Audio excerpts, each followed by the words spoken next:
जय गुरु जी। वीडियो को लाइक कीजिए, चैनल को सब्सक्राइब कीजिए और बेल आइकन को प्रेस कर दीजिए ताकि आपको लेटेस्ट वीडियो के अपडेट्स मिलते रहें।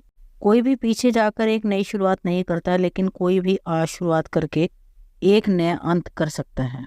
जय गुरु जी। आज मैं आप सबके साथ जो सत्संग शेयर करूंगी वो आप सब में से ही एक है जिन्होंने हमारे साथ अपनी डिवाइन जर्नी शेयर करी है, और हमें बहुत अच्छा लग रहा है कि आप सब हमें इतने प्यारे प्यारे सत्संग भेज रहे हैं। ऐसे ही निरंतर सेवा करते रहें। आज जो आप सत्संग सुनोगे वो एक गुरु भक्त आंटी जी का है, और आंटी जी अपना नाम और जगह गुप्त रखना चाहती है, जिसका हम दिल से सम्मान करते हैं। आंटी जी ने हमें बहुत ही अद्भुत और आश्चर्यजनक सत्संग शेयर करा है। जैसा आंटी जी ने अपना सत्संग हमारे साथ शेयर करा है, वैसा ही आप सबके साथ इस सत्संग के माध्यम से आज मैं साझा करूंगी। और हमारी छोटी सी कोशिश यह रहती है जो ये ब्लेस सत्संग हम आपको सुनाते हैं वो हर घर तक पहुंच सके और सब संगत सत्संग सुने और ब्लेस हो सके। इसलिए सब संगत सत्संग के अंत तक बने रहना और सत्संग को बहुत ध्यान से सुनना और सत्संग को बीच में ना छोड़े, क्योंकि सत्संग सुनने वाले का भी कल्याण होता है और सत्संग करने वाले का भी। और हो सकता है जो आज आप सत्संग सुनने उससे आपको अपने कई सवालों के जवाब आज आपको मिल जाएं। तो चलिए सत्संग शुरू करते हैं। जय गुरु जी। मई 2020 में मेरी तबीयत ठीक नहीं थी। एक गुरुवार की रात में इतनी कमजोर हो गई थी कि मैं मुश्किल से बिस्तर से उठ पा रही थी। मैंने गुरुजी से शिकायत करी कि मेरी तबीयत बहुत खराब है, और उन्होंने आकर पूछा तक नहीं। अगली सुबह तक मेरा स्वास्थ्य खराब हो गया, वो मुश्किल से बोल पा रही थी। मैं अपना शाम का मंत्र जाप और आरती नहीं कर पाई और गुरुजी से माफी मांगी। मैंने उन्हें फिर से अपने स्वास्थ्य के बारे में बताया। उस रात जब मैं सोई तो मुझे गुरुजी के दर्शन हुए। मेरे गुरुजी, मैं प्यार से उन्हें गुरुपा कहती हूँ, काली पैंट और धारीदार टी शर्ट पहने हुए मेरे स्थान पर मंदिर के सामने बैठे थे। यही वह कपड़े थे जिनके बारे में मैंने सोचा था कि वे वास्तव में उनके लिए उपयुक्त होंगे, और वही पोशाक पहनकर वे मुझे आशीर्वाद देने आए थे। पाठ करते समय गुरुपा ने मुझे बुलाया और अपने पास बिठाया। मुझे नहीं पता कि कौन सा पाठ है, लेकिन शायद यह मंत्र जाप था, क्योंकि मैंने उस दिन जाप ना कर पाने के लिए उनसे क्षमा मांगी थी। मुझे नहीं पता कि वे मेरे स्वास्थ्य के बारे में मुझसे ज्यादा चिंतित थे। गुरुजी की आशीर्वाद ने मेरे स्वास्थ्य पर अद्भुत प्रभाव डाला। मैं उन्हें हमेशा मेरी बात सुनने और मेरा ख्याल रखने के लिए जितना भी धन्यवाद दूं कम है। बहुत कम समय में उनके इतना करीब आ गई हूँ। मेरे पास यह बताने के लिए शब्द नहीं है कि मैं कितना धन्य और खुश महसूस कर रही हूँ। मैं बस इतना कह सकती हूँ कि एक बार जब आप उनकी शरण में आ जाते हैं तो कोई भी चीज आपको नुकसान नहीं पहुंचा सकती। वह हमेशा आपकी बात सुन रहे हैं। हमें बस उन्हें दिल से याद करने और सीधा संबंध बनाने की जरूरत है। मैं सदैव धन्य महसूस करती हूँ। नवंबर 2020 में दिवाली से कुछ दिन पहले मेरे पिता का कोविड टेस्ट पॉजिटिव आया। हम हैरान और चिंतित थे। जैसे ही मुझे पता चला मैं गुरुजी के सामने प्रार्थना करने के लिए दौड़ी। मैंने उनसे कहा कि कृपया मेरे पापा को घर पर ही ठीक कर दें, क्योंकि अस्पताल में जाना जोखिम भरा है। मैंने कहा हम महामारी के कारण दिवाली नहीं मना रहे थे और अब पापा बीमार थे और मैं नहीं चाहती थी कि त्योहार और बर्बाद हो। मैंने उनसे यह भी प्रार्थना की कि मेरी माँ, भाई, हमारे घरेलू नौकर, मेरा परीक्षण नकारात्मक हो। हम सभी का परीक्षण नकारात्मक आया और गुरुजी ने पिताजी को ठीक कर दिया, वह भी घर पर। वह अब स्वस्थ हैं। हम में से प्रत्येक का ख्याल रखने के लिए गुरुजी को धन्यवाद देने के लिए मेरे पास शब्द नहीं है। हम उनकी शरण में रहकर स्वयं को अत्यंत भाग्यशाली मानते हैं। जिस दिन मैं सत्संग को साझा कर रही थी, मैंने गुरुपा के लिए चाय प्रसाद बनाया। पहली बार मैंने उन्हें कुछ पेश किया। चाय बनाते समय मैं उनका नाम ले रही थी और उनसे बात कर रही थी। मुझे नहीं पता कि आपको ये पसंद आएगा या नहीं। मैं कहती थी कि अगर कोई मुझसे गलती हो जाए तो कृपया मुझे माफ कर देना। प्रसाद को उनके स्वरूप के सामने रखते हुए मैं उनसे अनुरोध कर रही थी कि कृपया करके वो आए और उसका स्वाद चखें। मैंने अपनी आंखें बंद कर ली और मंत्र जाप करने लगी। मेरी आंखें बंद थी, लेकिन मुझे महसूस हो रहा था कि कोई अंदर आ रहा है और चाय का गिलास उठा रहा है। भावना इतनी तीव्र थी कि मेरी आंखों से आंसू बह निकले। जब मेरी आंख खोली तो मैंने देखा कि गिलास पूरा नहीं भरा था। उन्होंने वास्तव में आकर इसका स्वाद चखा था। मैं अपने आंसुओं पर काबू नहीं रख सकी। गुरुजी सुनते हैं कि इस दुनिया में भले ही मेरा कोई नहीं है, मेरे पास हमेशा वह होंगे, मेरे गुरुपा। मैं सदैव धन्य और संतुष्ट महसूस करती हूँ। मैं आपसे बहुत प्यार करती हूँ गुरुजी। मैंने अपनी स्नातक की पढ़ाई दिल्ली विश्वविद्यालय के शीर्ष कॉलेजों में से एक से पूरी की थी। महामारी के कारण मेरी अंतिम वर्ष की परीक्षाएं सितंबर 2020 तक स्थगित कर दी गई, और मेरे माता पिता चाहते थे कि मैं MBA के लिए आवेदन भरना शुरू कर दूं। मैं थक चुकी थी और जीने की कोई इच्छा नहीं थी। मैं गुरुजी के स्वरूप के सामने सोफे पर बैठी थी और अपने दिल की बात कह रही थी। मैं MBA नहीं करना चाहती थी। मैंने विनती की और कुछ समय के लिए अकेला रहना चाहती थी।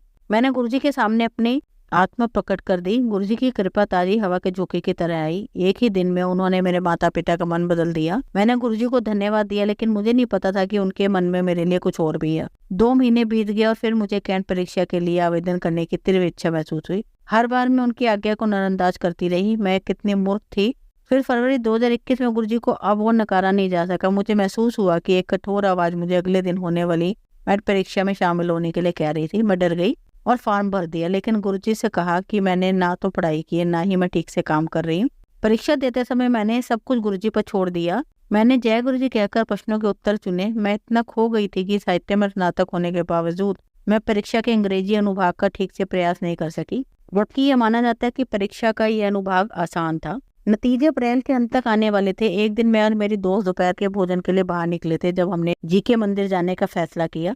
हमें इस बात का अंदाजा नहीं था कि संगत को उस मंदिर में प्रवेश करने की अनुमति नहीं है, जो सेवादारों के लिए शाम को लगभग 5:30 बजे ही खुलता है। हम दोपहर 1 बजे वहां थे और बाहर खड़े होकर गेट खुलने का इंतजार कर रहे थे। हम निराश होकर चले गए और मेरे मित्र के आग्रह पर शाम को वापस लौटे। शाम के 5:10 हो रहे थे और हम गर्मी की धूप का सामना करते हुए बाहर खड़े थे और मंत्र जाप कर रहे थे और गुरुजी से मंदिर खोलने की प्रार्थना कर रहे थे। एक कार्यकर्ता ने हमें मंदिर के समय नियमों के बारे में जानकारी दी। निराश होकर हम निकलने ही वाले थे, तभी पास में एक ऑटो रिक्शा रुका। एक महिला भक्त बाहर आई और हमें एक विस्तृत मुस्कान दी, बिल्कुल गुरुजी की तरह। मंदिर के द्वार खोलते समय वह हमें देखकर मुस्कुराती रही। हमें आश्चर्य हुआ जब उसने पूरे 5 मिनट के लिए दरवाजा खुला छोड़ दिया और हम अंदर देख सके और दर्शन कर सके। उसने हमें जल प्रसाद भी दिया जो उसके लिए सामान्य था।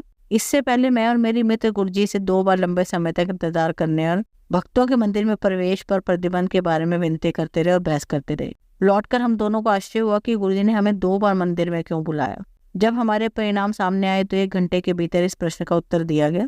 मैंने अपना एंट्रेंस अच्छे अंकों के साथ पास कर लिया था और मेरी दोस्त को यूके के महाविद्यालयों में से एक में सीट मिल गई थी। मैंने जो अंक प्राप्त किए थे उसके अंत में 7 था। जब मैं इन घटनाओं को याद करती हूँ तो मुझे समझ नहीं आता कि मैंने आगे पढ़ाई ना करने का फैसला क्यों किया। गुरुजी ने ना केवल मुझे अपना निर्णय बदलने के लिए मजबूर किया, बल्कि असफलता के बारे में आश्वस्त होने के बावजूद भी मुझे प्रवेश परीक्षा उत्तीर्ण करने को कहा।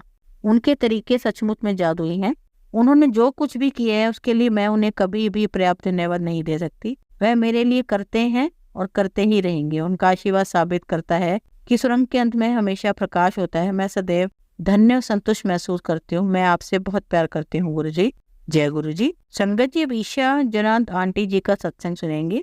मैं अपने बच्चे के 1 साल का होने के अवसर पर अपना सत्संग साझा करना चाहती हूँ। जो लोग गुरुजी पर भरोसा करते हैं वे समझते हैं कि गुरुजी वास्तव में हमारे लिए हैं।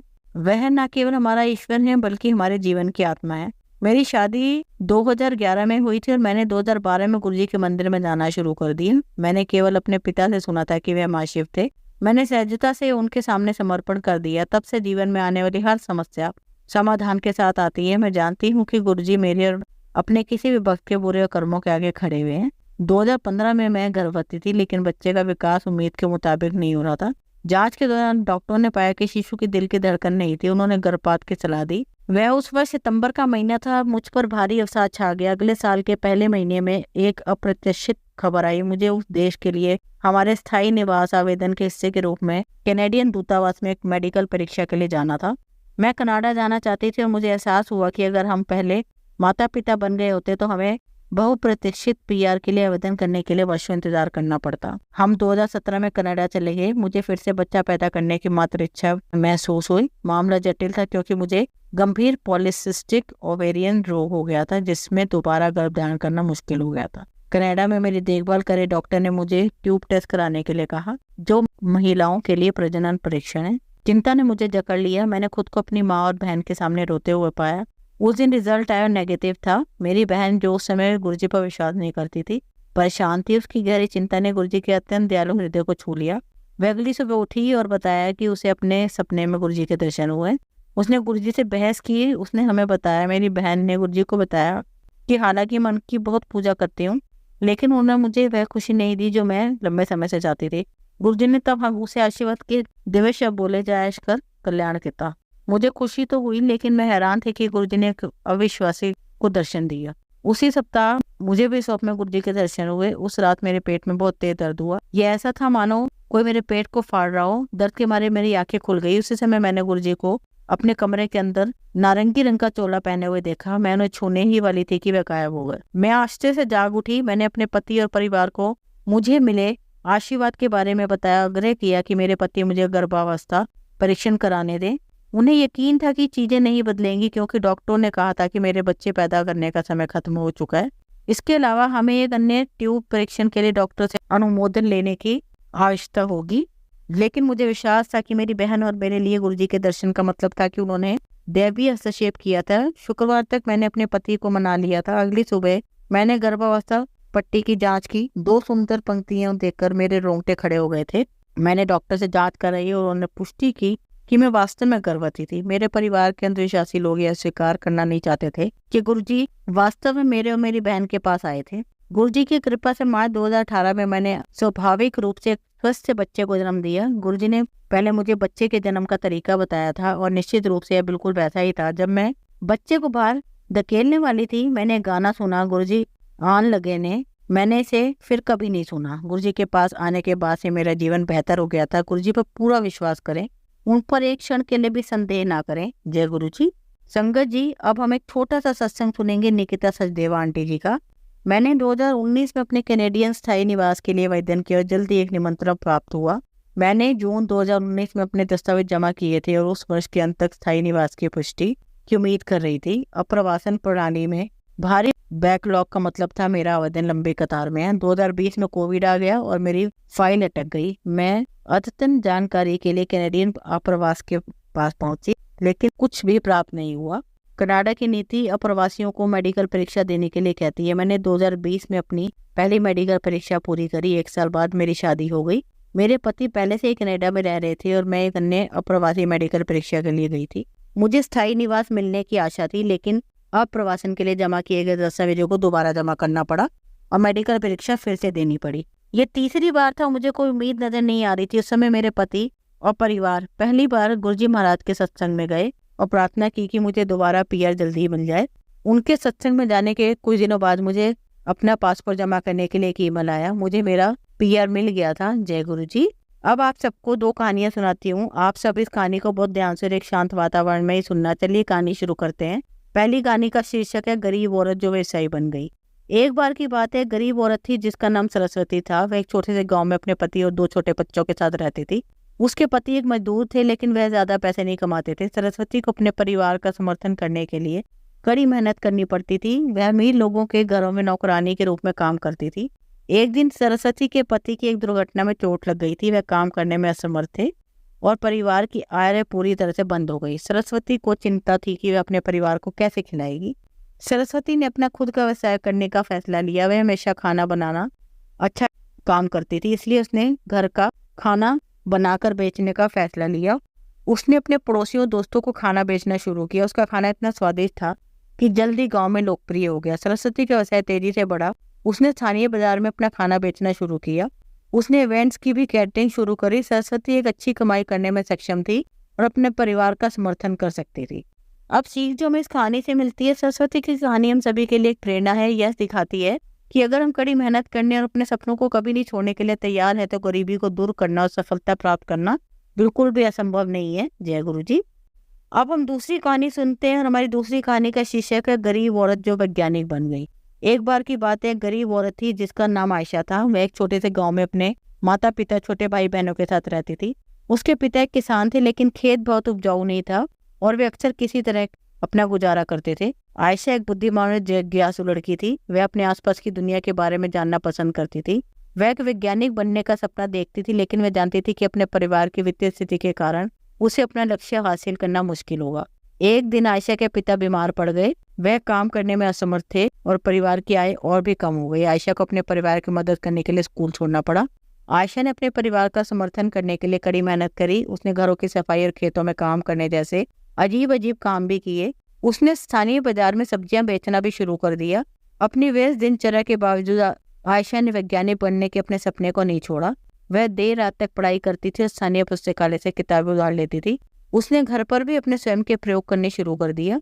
कई सालों की कड़ी मेहनत, दृढ़ संकल्प के बाद आयशा ने आखिरकार अपने सपने को हासिल कर लिया। वह विश्वविद्यालय में दाखिल लिया और वैज्ञानिक बन गई। उन्होंने विज्ञान के क्षेत्र में महत्वपूर्ण योगदान दिया। अब सीख जो हमें इस कहानी से मिलती है, आयशा की कहानी हम सभी के लिए एक प्रेरणा है। यह दिखाता है कि अगर हम अपने दिमाग में जो भी कुछ है रखते हैं और अपने सपनों को कभी नहीं छोड़ते, तो कुछ भी असंभव नहीं है। यह भी पता चलता है कि हमारे जुनून का पालन करना महत्वपूर्ण है, भले ही वह मुश्किल ही क्यों ना हो। जय गुरु जी। संगत जी, अगर आपको आज का सत्संग अच्छा लगा हो तो आप इस सत्संग को और संगत के साथ जरूर साझा करें, जिससे वो भी महाराज का दिव्य आशीर्वाद प्राप्त कर सकें। जय गुरु जी। शुक्राना गुरु जी।